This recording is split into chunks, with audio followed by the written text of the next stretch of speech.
Hello everyone, welcome back to my channel. ಸ್ನೇಹಿತರೆ, English ಯಾಕೆ ಎಲ್ರಿಗೂ ಇಷ್ಟು ಕಷ್ಟ ಆಗ್ತಾ ಇದೆ? ಎಷ್ಟೇ ಇಂಗ್ಲೀಷ್ ಕಲಿತರೂ ನಮಗೆ ಇಂಗ್ಲೀಷು ಅರ್ಥನೇ ಆಗ್ತಾ ಇಲ್ವಲ್ಲ, ತುಂಬ ಕಷ್ಟ ಇದೆ ಇಂಗ್ಲೀಷು ಅಂತ ನೀವು ಒದ್ದಾಡ್ತಾ ಇದ್ದೀರಾ? ಆ ಚಿಂತೆನ ಇವತ್ತೇ ಬಿಟ್ಬಿಡಿ. ಯಾಕೆಂದರೆ ನಾನು ಇಂಗ್ಲೀಷ್ ಕಲಿಯೋಕೆ ನಿಮಗೆ ಒಂದು ಸಿಂಪಲ್ ಮತ್ತು ತುಂಬ ಈಸಿಯಾಗಿರುವಂತಹ ಟ್ರಿಕ್ಸ್ ಹೇಳ್ಕೊಡ್ತೀನಿ. ಬಹುಶಃ ನೀವೆಲ್ಲ ಇಂಗ್ಲೀಷು ಸರಿಯಾದ ರೀತಿಯಲ್ಲಿ ಕಲಿತಾ ಇಲ್ಲ ಅಂತ ನಿಮಗೆ ಅನಿಸ್ತಾ ಇಲ್ವಾ? ಅದಕ್ಕೆ ನಿಮಗೆ ಇಂಗ್ಲೀಷ್ ಬರ್ತಾ ಇಲ್ಲ. ಸೊ ನಿಮಗೆ ಇವತ್ತೊಂದು ಟಿಪ್ಸ್ ಹೇಳ್ಕೊಡ್ತಾ ಇದ್ದೀನಿ. ಅದನ್ನು ನೀವು ಸರಿಯಾಗಿ ಕರೆಕ್ಟಾಗಿ ಫಾಲೋ ಮಾಡಿದ್ರೆ ನಿಮ್ಮ ಇಂಗ್ಲೀಷು ಸೂಪರ್ ಆಗುತ್ತೆ. ಅದೇನು ಅನ್ನೋದನ್ನು ಈ ವಿಡಿಯೋದಲ್ಲಿ ನೋಡೋಣ. ನಮಸ್ಕಾರ ಸ್ನೇಹಿತರೆ, ನಾನು ನಿಮ್ಮ English trainer Anil Kumar. English ಪ್ರಪಂಚ ಚಾನಲ್ಗೆ ಎಲ್ಲರಿಗೂ ಸ್ವಾಗತ, ಸುಸ್ವಾಗತ. ಸ್ನೇಹಿತರೆ, ನೀವು ಈ ಚಾನಲ್ಗೆ ಹೊಸಬರಾಗಿದ್ದರೆ ದಯವಿಟ್ಟು ಚಾನಲ್ನ ಸಬ್ಸ್ಕ್ರೈಬ್ ಮಾಡೋದನ್ನ ಮರಿಬೇಡಿ. ಹಾಗೆ ಪಕ್ಕದಲ್ಲಿರುವ ಬೆಲ್ ಐಕಾನ್ ಕೂಡ ಕ್ಲಿಕ್ ಮಾಡಿ. ದಯವಿಟ್ಟು ಈ ವಿಡಿಯೋನ ಕೊನೆ ತನಕ ನೋಡಿ, ಯಾಕೆಂದರೆ ಇದರಲ್ಲಿ ಬಹಳ ವಿಷಯಗಳಿದೆ ನಿಮಗೆ ನೋಡಲಿಕ್ಕೆ. ಹಾಗೆ ಈ ವಿಡಿಯೋನ ಎಲ್ಲರಿಗೂ ಶೇರ್ ಮಾಡಿ. ನಿಮಗೆ ಏನಾದರೂ ಡೌಟ್ ಇದ್ದರೆ ಕಾಮೆಂಟ್ ಸೆಕ್ಷನಲ್ಲಿ ಕಾಮೆಂಟ್ ಮಾಡೋದಕ್ಕದು. So without any further do, let's dive into the video. ಎಲ್ಲರೂ ವಿಡಿಯೋ ಹೋಗೋಣ ಬನ್ನಿ. ಹಾಯ್ ಫ್ರೆಂಡ್ಸ್, ಇದೊಂದು ವಿಶೇಷ ಸೂಚನೆ. ನಮ್ಮಲ್ಲಿ ಇದೀಗ ಆನ್ಲೈನ್ ಸ್ಪೋಕನ್ ಇಂಗ್ಲಿಷ್ ಕೋರ್ಸ್ನ ಹೊಸ ಬ್ಯಾಚ್ ಶುರುವಾಗಿದೆ. ನೀವು ಇನ್ಮೇಲೆ ಎಲ್ಲೂ ಹೊರಗಡೆ ಹೋಗಿ ಇಂಗ್ಲಿಷ್ ಕಲಿಯುವ ಅವಶ್ಯಕತೆ ಇಲ್ಲ. ಮನೆಯಲ್ಲೇ ಕೂತ್ಕೊಂಡು ಯಾವುದೇ ಟೆನ್ಷನ್ ಇಲ್ಲದೆ, ಏನು ಮುಗಿದಿರಲಿಲ್ಲದೆ ಇಂಗ್ಲಿಷ್ ಮಾತಾಡೋದನ್ನ ಕಲಿಯಬಹುದು. ಸ್ನೇಹಿತರೆ, ಸ್ಪೋಕನ್ ಇಂಗ್ಲಿಷ್ ಮಾತ್ರ ಅಲ್ಲ, ನಿಮಗೆ ಇಂಗ್ಲಿಷ್ನ ಓದಲಿಕ್ಕೆ ಬರಲಿಕ್ಕೆ ಬರಲ್ಲ ಅಂತ ಇಟ್ಕೊಳ್ಳಿ. ಈಗ ಇಂಗ್ಲಿಷಲ್ಲಿ ನಿಮಗೆ ಓದಲಿಕ್ಕೆ ಬರಲಿಕ್ಕೆ ಬರಲ್ಲ, ಬರೀ ನಿಮಗೆ ABCD ಮಾತ್ರ ಗೊತ್ತು, ಅಥವಾ ABCD ಗೊತ್ತಿಲ್ಲ ಅಂತ ಇಟ್ಕೊಳ್ಳಿ. ಸೊ ABCD ಗೊತ್ತಿಲ್ಲ ಅಂತ ಪರವಾಗಿಲ್ಲ, ನಾವು ನಿಮಗೆ ಇಂಗ್ಲಿಷ್ನ ಬೇಸಿಕ್ಕಿಂದನೇ ಓದಲಿಕ್ಕೆ ಮತ್ತೆ ಬರಲಿಕ್ಕೆ ಸಹ ಹೇಳ್ಕೊಡ್ತೀವಿ. ಯಾರು ಬೇಕಾದ್ರೆ ಈ ಕೋರ್ಸ್ಗೆ ಜಾಯ್ನ್ ಆಗಬಹುದು. ನೀವು ಕೆಲಸ ಹೋಗೋರು ಇರ್ಬೋದು, ಮನೆಯಲ್ಲಿ ಇರ್ಬೋದು, ಅಥವಾ ನೀವು ಯಾವುದೋ ಒಂದು ಬಿಸ್ನೆಸ್ ಮಾಡ್ತಾ ಇರ್ಬೋದು. ಓಕೆ, ಸೊ ಯಾರು ಬೇಕಾದ್ರೂ ಈ ಕೋರ್ಸ್ನ ಜಾಯ್ನ್ ಆಗಬಹುದು. ಹಾಗಾದ್ರೆ ಸ್ನೇಹಿತರೆ, ತಡ ಯಾಕೆ? ಈ ಸ್ಪೋಕನ್ ಇಂಗ್ಲಿಷ್ ಕೋರ್ಸ್ ಮತ್ತು English basic reading and writing ಕೋರ್ಸ್ನ ಜಾಯ್ನ್ ಆಗಬೇಕು ಅಂತ ಆಸಕ್ತಿ ಇರೋರು ಈ ಕೂಡಲೇ ನಿಮ್ಮ ಫೋನ್ ತೆಗೆದುಕೊಳ್ಳಿ, ಹಾಗೂ ಇಲ್ಲಿ ಬರ್ತಿರುವಂತಹ ನಂಬರ್ಗೆ ಅಥವಾ ಕೆಳಗಡೆ ಬರ್ತಾ ಇರುವಂತಹ ನಂಬರ್ಗೆ ನೀವು ಕರೆ ಮಾಡತಕ್ಕದ್ದು, ಅಥವಾ ವಾಟ್ಸ್ಆ್ಯಪ್ನಲ್ಲಿ ಸಂಪರ್ಕಿಸಿ ನಿಮ್ಮ ಹೆಸರನ್ನು ರಿಜಿಸ್ಟರ್ ಮಾಡಿಕೊಳ್ಳಿ. ಓಕೆ, ಸೊ ಇಂಗ್ಲಿಷಲ್ಲಿ ನಮಗೆ ಬಹಳ ಕಷ್ಟ ಇರೋ ಒಂದು ವಿಷಯ ಇದು, ಸೈಲೆಂಟ್ ಆಗುತ್ತೆ ಅಕ್ಷರಗಳು. ಯಾವ ಅಕ್ಷರಗಳು? ಒಂದು ಅಕ್ಷರ ಅಲ್ಲ, 2 ಅಕ್ಷರ, 3 ಅಕ್ಷರ, ಕೆಲವು ಸಲ 4 ಅಕ್ಷರಗಳು ಸೈಲೆಂಟ್ ಆಗಿಬಿಡ್ತವೆ. ಅದು ನಮಗೆ ಕರೆಕ್ಟ್ ಆಗಿ ಗೊತ್ತಿದ್ರೆ ಮಾತ್ರ ನಾವು ಇಂಗ್ಲಿಷ್ ಅನ್ನು ಸ್ಪಷ್ಟವಾಗಿ ಓದೋದು ಮತ್ತೆ ಬರೆಯೋದು, ಪ್ರೊನೌನ್ಸಿಯೇಷನ್ ಸರಿಯಾದ ರೀತಿ ಅದರ ಉಚ್ಚಾರಣೆ ಮಾಡಬಹುದು. ಓಕೆ, ಸೈಲೆಂಟ್ ಅಕ್ಷರಗಳು ಎಲ್ಲೆಲ್ಲಿ ಅಕ್ಷರಗಳು ಸೈಲೆಂಟ್, ಯಾವ್ಯಾವ ಪದದಲ್ಲಿ ಅಕ್ಷರಗಳು, ಯಾವ್ಯಾವ ಅಕ್ಷರಗಳು ಸೈಲೆಂಟ್ ಆಗುತ್ತೆ ಅನ್ನೋದನ್ನ ಇವತ್ತಿನ ಕ್ಲಾಸ್ ಅಲ್ಲಿ ನೋಡೋಣ. ಓಕೆ, ಸೊ ಫಸ್ಟ್ ನಾವು ಸೈಲೆಂಟ್ ಲೆಟರ್ಸ್ ಅಲ್ಲಿ ಸೈಲೆಂಟ್ ಎ ಇದನ್ನ, ಸೊ ಸೈಲೆಂಟ್ ಕಳೆದ ಕ್ಲಾಸ್ ಅಲ್ಲಿ ನಾವು ಸೈಲೆಂಟ್ ಎ ಒಂದ್ಸಲ ನೋಡಿದ್ವಿ, ಅದನ್ನ ನಾನು ಇನ್ನೊಂದ್ಸಲ ಮಾಡ್ತೀನಿ. So silent A, so A ಎಲ್ಲೆಲ್ಲಿ ಸೈಲೆಂಟ್ ಆಗುತ್ತೆ, ಎ ಎಲ್ಲೆಲ್ಲಿ ಸೈಲೆಂಟ್ ಆಗುತ್ತೆ ಅಂತ ಒಂದಷ್ಟು ಪದಗಳನ್ನ ನೋಡೋಣ. ಓಕೆ, ಸೊ ಇಲ್ಲಿ ನೋಡಿ, ನಿಮಗೆ CALLY ನೆನ್ಪಿಟ್ಕೊಳ್ಳಿ. CALLY ಅಂತ ಎಲ್ಲಿ ಬರುತ್ತೆ ಅಲ್ಲಿ ಕಾಮನ್ ಆಗಿ ಎ ಸೈಲೆಂಟ್ ಆಗಿರುತ್ತೆ. ಅಂದ್ರೆ ಅದನ್ನ ಸ್ವಲ್ಪ ಹೇಳ್ತೀವಿ ಅಷ್ಟೇ, ಕಲಿ ಅಂತ ಹೇಳಲ್ಲ, ಅಥವಾ ಕ್ಯಾಲಿ ಅಂತ ಹೇಳಲ್ಲ, ಕಲ್. ಸೊ ಲಾಸ್ಟ್ ಗೆ CAL ಬಂದ್ರೆ ಕಲ್, ಉದಾಹರಣೆಗೆ ಮೆಡಿಕಲ್, ಫಿಸಿಕಲ್ ಅಲ್ವಾ. ಬಟ್ CALLY ಬಂದ್ರೆ ಕ್ಯಾಲಿ ಅಂತ ಹೇಳಲ್ಲ, ಕಲಿ ಅಂತ ಹೇಳ್ತಾರೆ. ಬಟ್ ಇನ್ನೂ ಸ್ಪಷ್ಟವಾಗಿ ಹೇಳ್ಬೇಕಂದ್ರೆ ಕ್ಲಿ ಅಂತ ಹೇಳೋದು. ಉದಾಹರಣೆಗೆ ಸಿಂಪಲ್ ಆಗಿ ಹೇಳ್ಬೇಕಂದ್ರೆ ಲಾಜಿಕ್ಲಿ. ಸೊ ಇದು ಪದಗಳು ಸ್ವಲ್ಪ ದೊಡ್ಡದಿರುತ್ತೆ, ದೊಡ್ಡ ಪದಗಳಿದೆ ಅಂತ ನೀವು ತಲೆ ಕೆಡಿಸ್ಕೊಳ್ಳೋಕೆ ಹೋಗ್ಬೇಡಿ. ದೊಡ್ಡ ಪದನ ಹೆಂಗ್ ಓದಬೇಕು ಅಂತ ನಾನು ಹೇಳ್ತೀನಿ. ಇಲ್ಲಿ ಯಾವ ಅಕ್ಷರ ಸೈಲೆಂಟ್ ಆಗುತ್ತೆ ಅನ್ನೋದನ್ನ ಮಾತ್ರ ನೀವು ನೋಡಿದ್ರಾಯ್ತು. ಈಗ ಲಾಜಿಕಲಿ ಅಂತ ಹೇಳೋ ಅವಶ್ಯಕತೆ ಇಲ್ಲ, ಲಾಜಿಕಲಿ. ಸೊ ಇಲ್ಲಿ ಎ ಸೈಲೆಂಟ್ ಆಗುತ್ತೆ, ಇಲ್ಲಿ ಎಸ್. ಆರ್ಟಿಸ್ಟಿಕ್ಲಿ, ಮ್ಯೂಸಿಕ್ಲಿ ಅಂತ ಹೇಳಿದ್ರಾಯ್ತು, ಮ್ಯೂಸಿಕಲಿ ಅಂತ ಹೇಳೋ ಅವಶ್ಯಕತೆ ಇಲ್ಲ. ಸೊ 2 ಅಕ್ಷರ ಬಂದ್ರೆ, 2 ಅಕ್ಷರ ಒಂದೇ ತರ ಇರೋದು ಬಂದ್ರೆ ಒಂದು ಸೈಲೆಂಟ್ ಆಗುತ್ತೆ, ಇಲ್ಲಿ ಒಂದು ಎಲ್ ಸೈಲೆಂಟ್ ಆಗುತ್ತೆ, ಮತ್ತೆ ಎ ಎಲ್ ಎರಡು ಸೈಲೆಂಟ್ ಆಗುತ್ತೆ. ಫಿಸಿಕಲಿ, ಓಕೆ, ಇಷ್ಟು ಹೇಳಿದ್ರು. ಫಿಸಿಕಲಿ, ಕ್ರಿಟಿಕಲಿ ಅಂತ ಹೇಳಿದ್ರು ಸರ್. ಓಕೆ, ಸೊ CALLY ಬರೋ ಕಡೆ ಎ ಸೈಲೆಂಟ್ ಮಾಡಬಹುದು, ಅಥವಾ ಸ್ವಲ್ಪ ನಿಧಾನಕ್ಕೆ ಹೇಳಿದ್ರು ಪರವಾಗಿಲ್ಲ. ನೆಕ್ಸ್ಟ್, ಕಂಪ್ಲೀಟ್ ಆಗಿ ಕೆಲವು ಕಡೆ ಸೈಲೆಂಟ್ ಮಾಡಬೇಕಾಗುತ್ತೆ. ಈಗ ಕಂಪ್ಲೀಟ್ ಆಗಿ ಸೈಲೆಂಟ್ ಮಾಡೋದು ಎಲ್ಲಿ ಅಂತ ಹೇಳ್ತೀನಿ ನೋಡಿ. ಇಲ್ಲಿ ಎ ಅವಶ್ಯಕತೆನೇ ಇಲ್ಲ, ಬರೀ ಇ ಇಂದ ಹೇಳಿದ್ರೆ ಆಯ್ತು. ಎಸ್ಥೆಟಿಕ್, ಇಲ್ಲೂ ಎ ಅವಶ್ಯಕತೆ ಇಲ್ಲ. ಬಾರ್ಗೈನ್ ಅಂತ ಕಾಮನ್ ಆಗಿ ಮಿಸ್ಪ್ರೊನೌನ್ಸ್ ಮಾಡ್ತಾರೆ, ಇದು ಬಾರ್ಗೈನ್ ಅಲ್ಲ, ಬಾರ್ಗಿನ್. ಅಥವಾ ಇಲ್ಲಿ ಆರ್ನು ಸೈಲೆಂಟ್ ಮಾಡಬಹುದು. ಸೊ ನೀವು ಹೇಳಬೇಕಾಗಿದ್ದು BAGIN, ಬಾಗಿನ್ ಅಂತ ಹೇಳಿದ್ರು ಸಾಕು. ಆಮೇಲೆ ಇಲ್ಲಿ ನೋಡಿ, ಎಲ್ಲರಿಗೂ ಈ ಪದ ಓದ್ಲಿಕ್ಕೆ ಬರುತ್ತೆ. ಎಕ್ಸ್ಟ್ರಾ ಅಂತ ನಮಗೆ ಗೊತ್ತು. ಎಕ್ಸ್ಟ್ರಾ ಅಂದ್ರೆ ಇನ್ನೊಂದು ಹೆಚ್ಚು, ಎಕ್ಸ್ಟ್ರಾ. ಆರ್ಡಿನರಿ, ಇವೆರಡು ಪದನೂ ಗೊತ್ತು. Extra ordinary. ಎಕ್ಸ್ಟ್ರಾ ಅಂದ್ರೆ ಎಕ್ಸ್ಟ್ರಾ ಅಂದ್ರೆ ಒಂದು ಹೆಚ್ಚು, ಒಂದು ಜಾಸ್ತಿ ಇರುವಂತದ್ದು. ಆರ್ಡಿನರಿ ಅಂದ್ರೆ ಸಾಮಾನ್ಯವಾಗಿರುವಂತದ್ದು. ಅವೆರಡು ಪದಗಳನ್ನ ಸೇರಿಸಿದಾಗ ಅದರ ಮೀನಿಂಗ್ ಚೇಂಜ್ ಆಗುತ್ತೆ. ಅವೆರಡು ಪದಗಳನ್ನ ಸೇರಿಸಿದಾಗ ಎಕ್ಸ್ಟ್ರಾರ್ಡಿನರಿ ಅಂತ ಹೇಳಬೇಕಾಗುತ್ತೆ. ಎಕ್ಸ್ಟ್ರಾರ್ಡಿನರಿ. ಓಕೆ, ಸೊ ಹಾಗಾಗಿ ಇಲ್ಲಿ ಎ ಸೈಲೆಂಟ್, ಎ ಕೆಲಸನೇ ಇಲ್ಲ. ಎಕ್ಸ್ಟ್ರಾರ್ಡಿನರಿ, ಇಲ್ಲಿರೋ ಏನ ನಾವು ಪ್ರೊನೌನ್ಸ್ ಮಾಡ್ತೀವಿ, ಇಲ್ಲಿ ಬರೋ ಏನ ಹೇಳೋದಿಲ್ಲ. ಸೊ ಅದನ್ನ ಸೈಲೆಂಟ್ ಮಾಡ್ತೀವಿ. ಸೊ ಎ ಸೈಲೆಂಟ್ ಆಗಿರುತ್ತೆ. ಎಕ್ಸ್ಟ್ರಾ ಆರ್ಡಿನರಿ ಅಂತ ಹೇಳಲ್ಲ, ಎಕ್ಸ್ಟ್ರಾ ಡೈರೆಕ್ಟ್ ಆಗಿ ಎಕ್ಸ್ಟ್ರಾರ್ಡಿನರಿ. ಸೊ ಎಕ್ಸ್ಟ್ರಾರ್ಡಿನರಿ ಅಂತ ಹೇಳ್ತೀವಿ. ಓಕೆ, ಸೊ ಈಗ ಕಾಮನ್ ಆಗಿ ಇಲ್ಲಿ ಮಾಡ್ಬೋದು, ಬಿಡ್ಬೋದು, ಮತ್ತೆ ಮಾಡಿದ್ರೆ ಚೆನ್ನಾಗಿರುತ್ತೆ ಪ್ರೊನೌನ್ಸಿಯೇಷನ್. ಇಲ್ಲಿ ನಾವು ಮಾಡ್ಲೇಬೇಕಾಗುತ್ತೆ.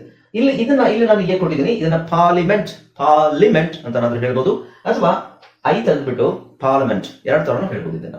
ಸೊ ಒಂದು ಐ ಸೈಲೆಂಟ್ ಆಗಿರುತ್ತೆ, ಇಲ್ವಾ ಎ ಸೈಲೆಂಟ್ ಆಗಿರುತ್ತೆ. ಇದರಲ್ಲಿ 2ರಲ್ಲಿ ಯಾವ್ದಾದ್ರು ಒಂದು ಸೈಲೆಂಟ್ ಮಾಡ್ಬೋದು. ಓಕೆ, ಸೊ ಇದನ್ನ ಐ ಎ ಇದೆ, ಆ ಎ ಇರೋದಕ್ಕೆ ನಾನು ಇಯಾ ಪಾರ್ಲಿಯಾಮೆಂಟ್ ಅಲ್ಲ, ಪಾರ್ಲಿಮೆಂಟ್ ಆರ್ ಪಾರ್ಲಿಮೆಂಟ್. ಓಕೆ, ಅರ್ಥ ಆಯ್ತಲ್ಲ? ನೆಕ್ಸ್ಟ್ ಇನ್ನು ಎ ಎಲ್ಲಿ ಸೈಲೆಂಟ್ ಆಗಿದೆ? ಕೆಲವು ಪದಗಳಿದ್ದಾವೆ ನೋಡಿ. ಇಲ್ಲಿ ಕಾಮನ್ ಆಗಿ ಬರೋದು ನಿಮಗೆ E A D, E A D, E A D, E A D, E A D, E A D. Okay, ಇಲ್ಲಿ ಇ ಎ ಡಿ ಅಂತ ಕೊನೆಯಲ್ಲಿ ಬಂದ್ರೆ ಅಂದ್ರೆ ಒಂದು 99% ಹೇಳ್ಬೋದು, 100% ಅಲ್ಲ. ಕೆಲವು ವರ್ಡ್ಸ್ ಅಲ್ಲಿ ಎ ಪ್ರೊನೌನ್ಸ್ ಆಗಲ್ಲ, ಇ ಪ್ರೊನೌನ್ಸ್ ಆಗುತ್ತೆ. ಸೊ ಇಲ್ಲಿ ಇ ಎ ಡಿ ಇದೆ, ಇಲ್ಲಿ ಎಲ್ಲ ಎ ಸೈಲೆಂಟ್ ಮಾಡೋದು ಒಳ್ಳೇದು. ಎ ಅವಶ್ಯಕತೆ ಇಲ್ಲ ಅಲ್ಲಿ, ನಾವು ಬರೀ ಇದು ಸೌಂಡ್ ಮಾತ್ರ ಹೇಳ್ತೀವಿ. ಇದು ಅ head, a head. A starting ಅಲ್ಲಿ ಬಂದಾಗ ಎ ಸ್ಟಾರ್ಟಿಂಗ್ ಅಲ್ಲಿ ಬಂದಾಗ 3-4 ತರ ಬರುತ್ತೆ. ಇಲ್ಲಿ ನೀವು ಅ ಅಂತ ಹೇಳಿ, ಅ ಹೆಡ್, ಅ ಹೆಡ್. ಸೊ ಇಲ್ಲಿ ಹ ಎಡ್ ಇಷ್ಟೇ ಹೇಳೋದು ನಾವು. ಏನ್ ಪ್ರೊನೌನ್ಸ್ ಮಾಡ್ತೀವಿ ಇಲ್ಲಿ? H E D. ಇವಾಗ ಏನಾಗುತ್ತೆ? ಹೆಡ್ ಇದು ಹ ಎಡ್, ಹೆಡ್ ಅಲ್ವಾ? ಅ ಹೆಡ್, ಬ್ರ ಹೆಡ್, ಬ್ರೆಡ್, ಡ ಎಡ್, ಡೆಡ್, ಡ್ರ ಎಡ್. ಸೊ ಇದರ ಅರ್ಥ ಏನು? ಇಲ್ಲಿ ಎ ಉಚ್ಚಾರಣೆ ಹೇಳೋ ಅವಶ್ಯಕತೆ ಇಲ್ಲ. ಎ ಉಚ್ಚಾರಣೆ ಏನು? ಬೇಸಿಕಲಿ ನಾವು ಎ ಉಚ್ಚಾರಣೆನ ನಾವು ಆ ಅಂತ ಹೇಳ್ತೀವಿ, ಆ. ಆಮೇಲೆ ಹೋಗ್ತಾ ಹೋಗ್ತಾ ಎ ಆಗುತ್ತೆ, ಕೆಲವು ಸಲ ಅದು ಅ ಆಗುತ್ತೆ. ಓಕೆ, ಸೊ ಇಲ್ಲಿ ಅದು ಯಾವುದು ಬರಲ್ಲ, ಯಾವ ಸೌಂಡ್ ನಾವು ಏದು ಸೌಂಡೇ ಇರಲ್ಲ, ಸುದ್ದಿ ಇರೋದಿಲ್ಲ ಅಲ್ಲಿ. ಸೊ ಹಾಗಾಗಿ ಎ ಸೈಲೆಂಟ್ ಅಂತಾನೆ ಅರ್ಥ. ತುಂಬಾ ಜನ ಇದನ್ನ ಸೈಲೆಂಟ್ ಅಲ್ಲ, ಇದು ಒಂದು ಕಾಂಬಿನೇಷನ್ ಅಂತ ಹೇಳ್ತಾರೆ, but it is silent. Okay, so ಇಲ್ಲಿ ಏನ ನಾವು ಉಚ್ಚಾರಣೆ ಯಾವುದೇ ರೀತಿ ಉಚ್ಚಾರಣೆ ಮಾಡದೇ ಇದ್ರೆ, ಏನ ಉಚ್ಚಾರಣೆ ಮಾಡೋ ರೀತಿ ಯಾವುದು? ಎ ಅಂತ ಉಚ್ಚಾರಣೆ ಮಾಡಬೇಕು, ಇಲ್ಲ ಬೇಸಿಕ್ ಆಪಲ್ ಆ ಅಂತ ಉಚ್ಚಾರಣೆ ಮಾಡಬೇಕು, ಇಲ್ಲ ಅಂದ್ರೆ ನೀವು ಅ ಅಂತ ಉಚ್ಚಾರಣೆ ಮಾಡಬೇಕು. ಈ 3 ಸೌಂಡ್ ಅಲ್ಲಿ ಯಾವ್ದಾದ್ರು ಉಚ್ಚಾರಣೆ ಮಾಡ್ಬೇಕಲ್ವಾ? ಇದು ಯಾವ್ದು ಇಲ್ಲ ಅಂದ್ರೆ ಅದು ಸೈಲೆಂಟ್ ಅಂತಾನೆ ಅರ್ಥ. ಸೊ ಇದನ್ನ ಮಾತ್ರ ನಾವು ಹೇಳ್ತೀವಿ ಎ. So Dred, Dred. ಹಾಗೆ ಇಲ್ಲಿ ಇದು ಏನು ಸೈಲೆಂಟ್ ಆಗಿರುತ್ತೆ. ಇಲ್ಲಿ four head, four head. Next ಹ ಅಂಡ್ ಹೆಡ್, ಇದು ನೆಡ್ ಅಂತ ಹೇಳ್ತೀವಿ, ನೆಡ್. ಆಮೇಲೆ ಲೆಡ್. ಸೊ ಇದನ್ನ ನೀಡ್ ಅಂತ, ನೀಡ್ ನೆಡ್ ಅಂತ ಎರಡು ಹೇಳ್ತೀವಿ, ನೀಡ್ ನೆಡ್. ಸೊ ಇದನ್ನ ಲೀಡ್ ಲೆಡ್ ಎರಡು ಹೇಳ್ತೀವಿ. ಬಟ್ ಇಲ್ಲಿ ಎ ಸೌಂಡ್ ಬರೋದಿಲ್ಲ, ಲೀಡ್ ಅಲ್ಲೂ ಎ ಸೌಂಡ್ ಬರಲ್ಲ, ಲೆಡ್ ಅಲ್ಲೂ ಎ ಸೌಂಡ್ ಬರಲ್ಲ. ಸೊ ಎ ಸೈಲೆಂಟ್ ಅಂತಾನೆ ನಾವು ಕನ್ಸಿಡರ್ ಮಾಡಬೇಕು. ಓಕೆ, ಹಾಗೆ ಇದರಲ್ಲೂ ಸಹ ಇದು ರೀಡ್ ರೆಡ್, ರೀಡ್ ಅಂತ ಹೇಳ್ತೀವಿ, ರೆಡ್ ಅಂತಾನು ಹೇಳ್ತೀವಿ, ಬಟ್ ಎ ಸೌಂಡ್ ಹೇಳೋದಿಲ್ಲ. ರಿಯಾಡ್, ರಿಯೇಡ್ ಯಾವ್ದು ಇಲ್ಲ, ಐದರ್ ರೀಡ್ ಆರ್ ರೆಡ್. ಸೊ ಇಲ್ಲಿ ಎ ಸೌಂಡ್, ಎ ಅವಶ್ಯಕತೆ ಇಲ್ಲ. Spread, stead, thread, thread. ಇಲ್ಲಿ ವೆ, ಡಬ್ಲ್ಯೂ ಇ ವೆ, ಇದನ್ನ ಮಾತ್ರ ಪ್ರೊನೌನ್ಸ್ ಮಾಡ್ತೀವಿ, ಎ ಪ್ರೊನೌನ್ಸ್ ಮಾಡಲ್ಲ. So weapon, weapon, weapon. ಇಲ್ಲೂ ಅಷ್ಟೇ. ಓಕೆ, ಸೊ ಇಲ್ಲಿ ನೀವು ಕಾಂಬಿನೇಷನ್ ಐಡೆಂಟಿಫೈ ಮಾಡೋದು ಹೇಗೆ? ಇಲ್ಲಿ ನೋಡಿ, ಎಲ್ಲ ನಿಮಗೆ ಇ ಎ ಡಿ, ಈ ವರ್ಡ್ಸ್ ಅಲ್ಲೆಲ್ಲ ಏನಿದೆ ಕೊನೆಯಲ್ಲಿ ಇ ಎ ಡಿ ಇದೆ ಅಲ್ವಾ? ಇದರಲ್ಲೂ ಇ ಎ ಡಿ, ಇಲ್ಲಿವರೆಗೆ E A D. E A D ಬಂದಾಗ ಎ ಪ್ರೊನೌನ್ಸ್ ಮಾಡಂಗಿಲ್ಲ, ಅಷ್ಟೇ, ಎಡ್ ಅಂತ ಹೇಳಬೇಕು. ಆಮೇಲೆ ಇಲ್ಲೇನಿದೆ? E A T H E R, E A T H E R, ether. ಇದನ್ನ ನಾನು ನಿಮಗೆ ಸಫಿಕ್ಸ್ ಅಲ್ಲೇ ಕೊಟ್ಟಿದ್ದೀನಿ. ಸಫಿಕ್ಸ್ ಅಲ್ಲಿ ಏನ್ ಕೊಟ್ಟಿದ್ದೀನಿ? E A T H E R, ether. W ಬಂದ್ರೆ ವೆದರ್, ಎಫ್ ಬಂದ್ರೆ ಫೆದರ್, ಎಲ್ ಬಂದ್ರೆ ಲೆದರ್, ಹೆಚ್ ಬಂದ್ರೆ ಹೆದರ್. ಸಫಿಕ್ಸ್ ಅಂತ ನಾನು ನಿಮಗೆ ಹೇಳ್ಕೊಟ್ಟಿದ್ದೀನಿ ಅಲ್ವಾ? E A T H E R, it's suffix. ಅದು ನಿಮ್ಗೆ ಆಲ್ರೆಡಿ ಪ್ರಾಕ್ಟೀಸ್ ಆಗಿದ್ರೆ, ಬೈಪಟ್ ಆಗಿದ್ರೆ ಈ ವರ್ಡ್ಸ್ ಅಲ್ಲಿ ಈಸಿ ಆಗ್ಬೋದು. ಓಕೆ, ನೆಕ್ಸ್ಟ್ ಅದೇ ತರ ಇಲ್ಲಿ E A L T H common ಆಗಿರೋದು ನೋಡಿ. ಯಾವ ಅಕ್ಷರ ಕಾಮನ್ ಆಗಿದೆ? E A L T H, E A L T H, E A L T H. ಇಲ್ಲಿ ಎಲ್ ಇಲ್ಲ, ಆದ್ರೆ E A T H, E A T H, E A T H, E A L T H, E A T H E R. ಇದೆಲ್ಲದರಲ್ಲೂ ನಾವು A silent ಮಾಡಿ A A A ಅಂತ ಹೇಳ್ತಲ್ಲ, ಸಾರಿ, E ನ ಮಾತ್ರ ಪ್ರೊನೌನ್ಸ್ ಮಾಡ್ತೀವಿ. ಅಂದ್ರೆ ಹೆಲ್ತ್, ಇಲ್ಲಿ ಎ ಅವಶ್ಯಕತೆ ಇಲ್ಲ. ಸ್ಟೆಲ್ತ್, ವೆಲ್ತ್, ಬ್ರೆತ್, ಡೆತ್, ಅಲ್ಲಿ ಎ ಸೌಂಡೇ ಬರೋದಿಲ್ಲ. ಆ ಅಂತ ಏನು ಹೇಳೋದಿಲ್ಲ ನಾವು, ಇ ಯಾ ಅಂತ ಏನು ಹೇಳಲ್ಲ. Health, stealth, wealth, breath, death. Okay, ಇಷ್ಟು ಅರ್ಥ ಮಾಡ್ಕೊಳ್ಳಿ. ಸೊ ಇಲ್ಲೇನು ಒಂದು ನಮಗೆ ಪ್ಯಾಟರ್ನ್. ಇಲ್ಲಿ ಎ ಇದೆ, ಎ ಹೇಳಬೇಕಾ? ಇಲ್ಲ. So E A L T H, E A L T H ಬಂದಾಗ ಎ ಹೇಳೋ ಹಾಗೆ ಇಲ್ಲ. ಅದೇ ತರ E A T H E R ಬಂದಾಗ ನಾವು ಎನ ಪ್ರೊನೌನ್ಸ್ ಮಾಡೋ ಹಾಗಿಲ್ಲ. ಇದು ನಮಗೆ ಗೊತ್ತಾಗ್ಬಿಟ್ರೆ ಓದೋದು ಈಸಿ ಆಗುತ್ತೆ. ಓಕೆ, ಆದ್ರೆ ಇಲ್ಲಿ ನೋಡಿ, ಇದು ಬೇರೆ, ಇದು ಎಕ್ಸೆಪ್ಷನ್. ನಾನು ಹೇಳಿದ್ನಲ್ಲ, ಇಂಗ್ಲಿಷ್ ಅಲ್ಲಿ ಎಲ್ಲಾ ಪದಗಳು ಅಂತ ಕೇಳಿದ್ರೆ ಇಲ್ಲ, ಎಕ್ಸೆಪ್ಷನ್ ಇರ್ತವೆ ಈ ಪದಗಳು ಬಿಟ್ಟು. ಇಲ್ಲಿ ಇ ಎ ಟಿ ಎಚ್ ಇದೆ, ಇಲ್ಲಿ ಇ ಎ ಟಿ ಎಚ್ ಇದೆ, ಹೌದಾ? ಇ ಎ ಟಿ ಎಚ್ ಇದೆ, ಇದೊಂದು ಕಾಂಬಿನೇಷನ್. ಇಲ್ಲೂ ಇ ಎ ಟಿ ಎಚ್ ಇದೆ, E A T H, E A T H. Okay, ಇಲ್ಲಿ ಇ ಎ ಟಿ ಎಚ್ ಇದೆ, ಬಟ್ ಇಲ್ಲಿ ನಾವು ಎ ಹೇಳಲ್ಲ, ಇದನ್ನ ಇ ಅಂತ ಹೇಳ್ತೀವಿ. ಉದಾಹರಣೆಗೆ ಬಿನ್ನೀತ್, ಬಿನ್ನೀತ್. ಈ ಪದಗಳು ನಿಮಗೆ ಸ್ವಲ್ಪ ಇವಾಗ ತುಂಬಾ ದೊಡ್ಡದಾಗಿ ಅನ್ಸ್ಬೋದು, ಬಟ್ ಹೋಗ್ತಾ ಹೋಗ್ತಾ ನಿಮಗೆ ಅದು ಅಡ್ಜಸ್ಟ್ ಆಗುತ್ತೆ. ಓಕೆ, ಬಿನೀತ್, ಇಲ್ಲಿ ನಾವು ಈತ್ ಅಂತ ಹೇಳ್ತೀವಿ. ಸೊ ಇವಿಷ್ಟು ಇ ಅಂತ ಹೇಳ್ತೀವಿ, ಈತ್. ಓಕೆ, ಇದರ ಅರ್ಥ ಏನು?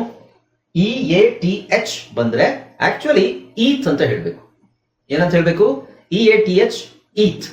ಆದ್ರೆ ಎರಡು ಪದ ಮಾತ್ರ ನಿಮಗೆ ಡೆತ್ ಬ್ರೆತ್.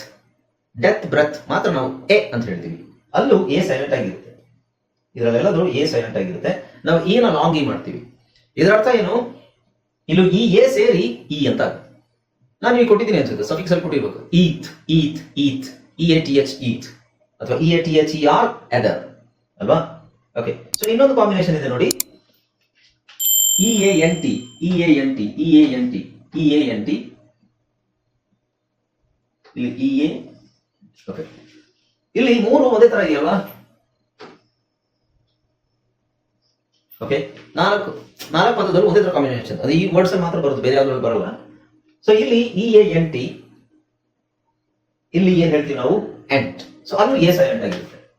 ಇಲ್ಲಿ ಎಲ್ ಇ ಎನ್ ಟಿ ಬಂದು ನೀವು lent, L E N T ಹಾಕಿದ್ರು ಒಂದೇ ಸೌಂಡ್ ಬರುತ್ತೆ. ಅದು ಎ ಇಲ್ಲ ಅಂದ್ರೆ ಒಂದೇ ಸೌಂಡ್ ಬರುತ್ತೆ. Lent, meant, pageant, sergeant, pleasant, ple. So ಇಲ್ಲಿ ಎ ಅವಶ್ಯಕತೆ ಇಲ್ಲ. Ple, pla, ple, pleasant, pleasant. ಅರ್ಥ ಆಯ್ತಲ್ವಾ? ಸೊ ಇದು ನಿಮಗೆ ಈಗ ಕೇಳ್ತೀರಾ ಸರ್, ನಮ್ಗೆ ಹೆಂಗ್ ಗೊತ್ತಾಗುತ್ತೆ ಇಂಥ ಕಡೆನೇ ಸೈಲೆಂಟ್ ಆಗುತ್ತೆ ಅಂತ ನಾವು ಹೇಳಲಿಕ್ಕಾಗಲ್ಲ. ಇಂಥ ಕಡೆನೇ ಸೈಲೆಂಟ್ ಆಗುತ್ತೆ ಅಂತ ಒಂದಷ್ಟು ವರ್ಡ್ಸಿಗೆ ಮಾತ್ರ ನಾವು ಹೇಳ್ಬೋದು ಬಿಟ್ಟು ಎಲ್ಲಾ ವರ್ಡ್ಸಿಗೆ ಹೋಗಲ್ಲ.